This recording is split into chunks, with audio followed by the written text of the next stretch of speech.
During the days of the NES, several landmark characters emerged in their respective franchises and would help not only define the games that they appeared in, but also the company itself. Konami was distinguished by vampire hunter Simon Belmont in the Castlevania series, Tecmo had Ryu from Ninja Gaiden, and Nintendo pretty much had everybody else. There was one company, however, that developed and published a unique character unlike any seen before that would help define Capcom as a legitimate console game developer. We are talking, of course, of the Blue Bomber, Mega Man. The first Mega Man game came out in December of 1987. It was an action platformer similar in style to Castlevania or Ninja Gaiden. What set Mega Man apart from the rest of the games, however, was its bright color palette, non-linear gameplay, and its ridiculous difficulty that would later be known as Nintendo Hard. These elements, in addition to several other key ones, made Mega Man a challenging, yet fun experience. Around this time, most action games either had a simple level progression like Contra or Castlevania, or had an overworld that you were free to explore, such as Legend of Zelda or Dragon Quest.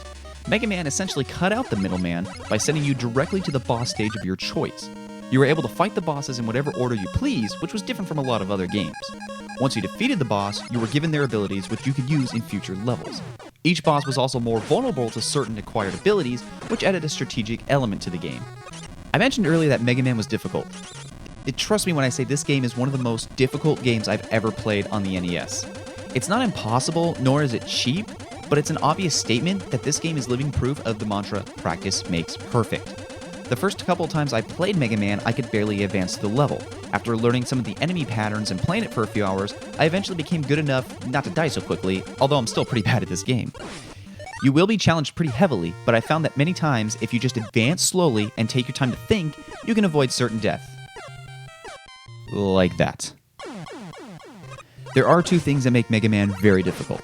First off, the directional controls are not as tight as you would want a platforming game to be, meaning you have to really fight with the directional pad to get Mega Man to jump and move exactly where you need him to be. Secondly, health pickups are very rare, so you have to play the game much more conservatively than a lot of people normally would. These don't affect the game in a negative aspect, really, but they're just minor problems that flare up every once in a while. The original Mega Man wasn't a huge success on the NES, but it sold a lot better than Capcom expected, which would lead to 5 more games on the Nintendo and a Mega Buster ton on the Super Nintendo.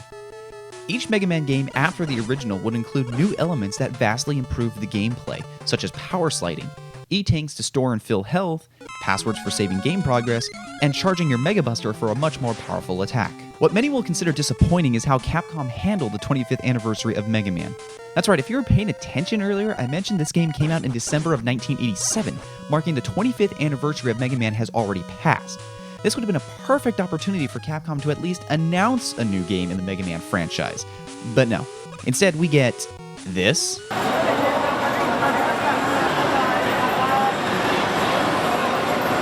And this.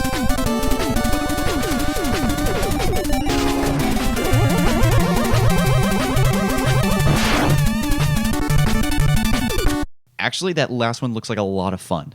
I'm gonna check that out later. Anyway, I wanted to do this video because Mega Man deserves much better than what Capcom has done recently. This was meant to simply make you aware that a beloved video game character celebrated a very important milestone, and despite the Mega Man franchise not having a great game in a while, the Blue Bomber still has managed to remain relevant in gaming culture to this day.